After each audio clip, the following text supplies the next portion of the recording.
one, that's when I learned the concept of like a thought leader and social proof, and nobody was saying those things back then.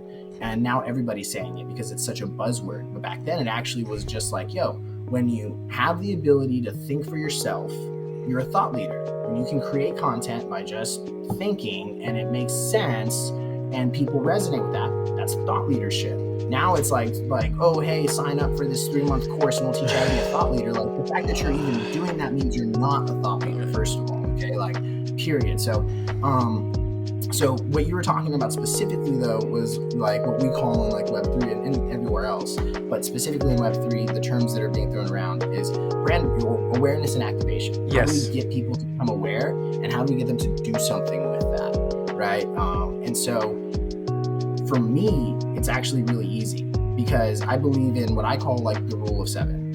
And you know, there's another term for it. There's every other marketer has another term for it, but pretty much in order to become top of mind aware of something, to be able to get to the point where you're talking to somebody and they're asking the question, where they're saying like, I want to know more about that thing, they either have to be asking a question where the thing that you're telling them is the answer, which is they're looking for the answer. Most of the time, that's not how it is. Most of the time, you're going to be communicating with people in passing, and you're going to have to become relevant to them as it makes sense to them. So I actually lean into that understanding that, you know, you're going to have a concept in front of somebody at least 7 times before they start to really become aware of that concept. And after that point in time, they're more likely to start asking questions and try to figure out how that fits in. And if you can do things like have a big company that means a lot to an individual, then maybe it doesn't have to be 7 times. Maybe it could be 3 times because they just need to see that big thing that happens.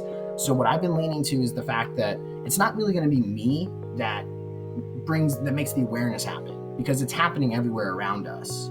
If you look around, like, and just anybody in this chat right here, odds are they've been hearing the term NFT, Web3, cryptocurrency for anywhere from 6 months to 5 years, you know, depending on how long they've been around the block.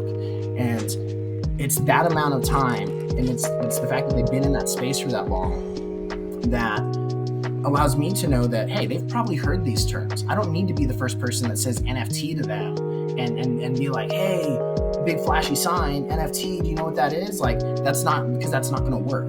That doesn't even matter, because they're going to come to terms with it when they want to. So many people have already been accustomed, they've been introduced to these concepts, that it's not a matter of showing it to them and having them be like, oh, I want to know about that, but rather having it steeped for the right amount of time and then have something happen that allows them to consciously recognize that they want to know more about that.